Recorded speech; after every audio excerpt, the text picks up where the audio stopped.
Welcome to episode 20, the conclusion of Take Charge of the Classroom, a web series designed to disrupt outdated behavior management models by helping you create the classroom culture of your dreams. In this episode, we are going to recap everything that we've looked at, but really put it into a larger framework so you can understand how all the individual components work together. Now, in our web series to this point, we used the immediate impact sequence. So we looked at heart first, and then we would look at anticipate. Well, what I want to do is I want to show you what it looks like if it's actually in written order. What does it look like if we want to take charge and we use the order that the series was originally written in, not necessarily for immediate impact, but for a second or a third revisit. So how do we take charge? Well, first, we need confidence. So this starts with us deep down. Think of an iceberg, right? So what you see on top is just a small percentage of what actually happens down below. So the behaviors that we as teachers exhibit in order to try to take charge of the classroom, that's the tip of the iceberg. But way down at the very, very bottom of that iceberg is our confidence, right? This is our way of being. Do we have purpose? Do we exhibit positivity? And do we understand that our primary purpose in the classroom is to protect students, to provide them that safe harbor and give them that secure attachment? So once we are confident in ourselves, that's our grounding, our foundation. And we are then willing to look differently at students with that positivity, and we can flow into the next section, which is still right below the surface, but this is our beliefs, and this flows from our being. So the second step is heart. So the heart of teaching is relationships, and if we don't believe that, we're always going to struggle with classroom management. The heart of teaching is not content, it is not achievement, it is relationships. We teach through relationships. In order to build these strong relationships with students, we must respect them. We must respect their abilities, their potential, their cultural and linguistic and racial, all of their different identities and the strengths that they bring in with them. And then finally, it's kind of oxymoronic, but the more we take charge, the more we're going to release control, because it's not really us as teachers taking charge, it's the students that we need to ultimately take charge. So these are the beliefs, the three fundamental core beliefs that rise up from the being of who we are as a teacher. And if we can get these two things right, if we can get our confidence right, if we can get our heart right, now we're ready to break the surface and get up onto the tip of the iceberg and actually start changing some actions. But it comes from your being, it comes from your beliefs. And so these are some of the behaviors that we need to use in order to take charge of the classroom. First, we need to anticipate. So we need to anticipate potential problems. If something's going to come up and bite us, we can avoid it. So a little forward thinking would be helpful. So this is where procedures are helpful, because procedures are just kind of the backbone of any classroom culture. They are simply the preferred way of doing something. A lot of students fail in school simply because they don't know what to do. And they don't know the correct way to do it. So procedures provide those bumpers, those guardrails, so that students know how to operate. Productivity simply refers to how time is used. Is there downtime? Because misbehavior sprouts up in between parts of the lesson like weeds do in between cracks in the asphalt. And so we need to have a very productive classroom in order to eliminate those little areas to where misbehavior sprouts up. And then finally, planning. How we plan our lessons, whether it be preparing materials or just understanding the lesson, really being able to own that lesson and knowing the content inside and out. Even if you teach 7-year-olds, you can't just get up and wing it. They can sense that a mile away. So we can anticipate problems, and we can eliminate a lot of opportunities for misbehavior simply because of our planning, our productivity, and our procedures. Now, reinforces one of the behavioral bedrocks of the Take Charge model, because it all revolves around the power of your attention. What you focus on, you get more of. And so if you want to see more misbehavior, then go ahead and keep nagging your students. But if you want to see more positive behavior, that's what you need to focus on. Because whatever you give your attention to has inherent worth. And unfortunately, A lot of us are giving worth to the behaviors that we don't want to really see.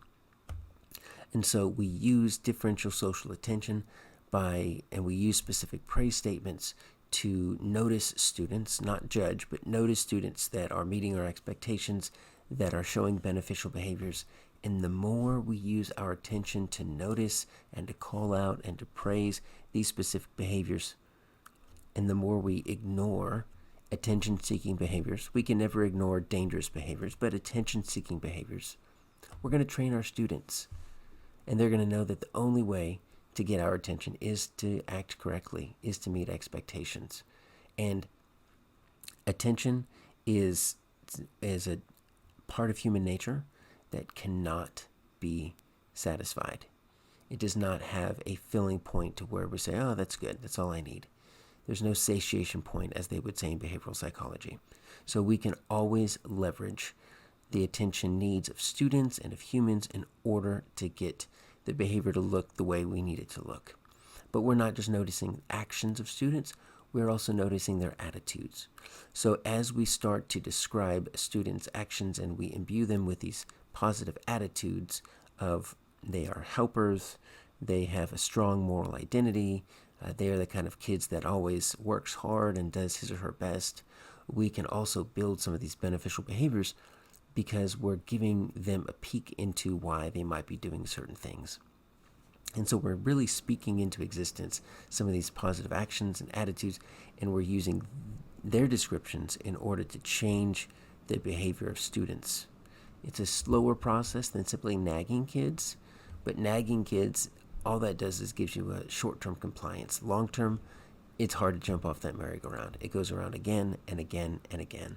So that's reinforcing the positive actions and attitudes that we want to see.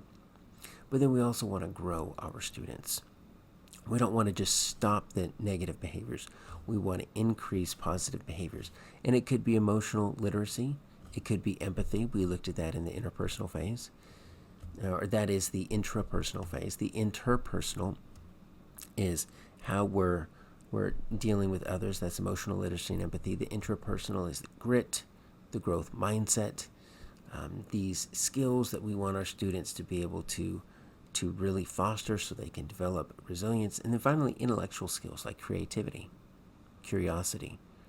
If we can get some of these things growing in our students, because they're not fixed traits, they're not something that students have just a fixed amount of as they are born, we can develop grit, we can develop curiosity, we can develop empathy. Well, all of these things are going to help decrease the negative behaviors because they're going to be interested in class, they're going to be engaged in learning, and all of that is going to increase the culture of the classroom. And then finally, engage. So if we have built that foundation with confidence and heart, if we have managed the behavior through anticipating, reinforcing, and growing, now we have to teach. Now we can finally get to teaching and learning. And how do we best learn? Well, we looked at that briefly with engage. We looked at student motivation, how we access the memory systems that are already built into the brain. And through retrieval practice, spacing, interleaving, we can increase the amount that students remember. And then making meaning. How do we make that learning sticky? How do we let students chew on learning so that it really sticks around for a long time and we can get it through that consolidation phase overnight and bring it back into working memory through retrieval. So this is take charge. So we start with ourselves, we start with our beliefs, our being, and then we look at the behaviors, the anticipating, the reinforcing, and the growing. Because honestly, we can't take charge of the classroom until we take charge of ourselves. It all starts with us. The only people that we can control is us. And thankfully, we have control over us. We can never control which students are in our classroom, how they behave. Honestly, it's always their choice, right? We can set the conditions. And so one of the parts of taking charge is taking back that power and realizing the behavior in the classroom, it's up to me. It's not up to the students and how they choose to act. It's up to the conditions that I set. It's up to my beliefs and my behaviors. How am I reinforcing the positive behaviors that I want to see? How am I growing their intellectual and interpersonal skills? How am I anticipating problems? You as the teacher have the power to make the classroom culture whatever you want it to be. It's not in your students' hands, it's in your hands. Another way to look at this briefly would be to think of football. Now, I'm a big football fan. How about them Cowboys? But there are 3 phases to taking charge. There's offense, defense, and special teams. Just like we do in football, we have the offense, defense. The special teams are kickoffs, punts, field goals, right? So first we start with confidence and heart, right? So those are the defensive parts of taking charge. You have to take care of yourself first. Take care of your heart. Take care of your confidence. Make sure that you are defending against any negativity and you're defending against any of these negative misbehaviors and letting them fester and really just push you into a place that you don't want to go. Now, the offensive side, that's the reinforce and the grow. So you're taking the fight to the negative behaviors. So you're reinforcing the positive behaviors. You are growing the positive behaviors, but you're really taking the fight to them. But then it's that special teams that typically can make the difference in any football game. They can flip the field. They can run a kickoff back for 80 yards. They can even run it into the end zone and score. And it's that special teams that really makes the difference between the good teams and the great teams. And that's grow and engage. Because if you can grow their skills and if you can engage them in learning, you're going to take a well-managed classroom, which would be a decent goal, and you're going to take it into an exemplary classroom because you have not just behavior, but you also have high expectations and high student achievement. So thank you as always for joining me. I hope you enjoyed this web series. You can learn more about it online, aarondaffern.com/takecharge. You can email me or you can follow me on Twitter @AaronDaffern.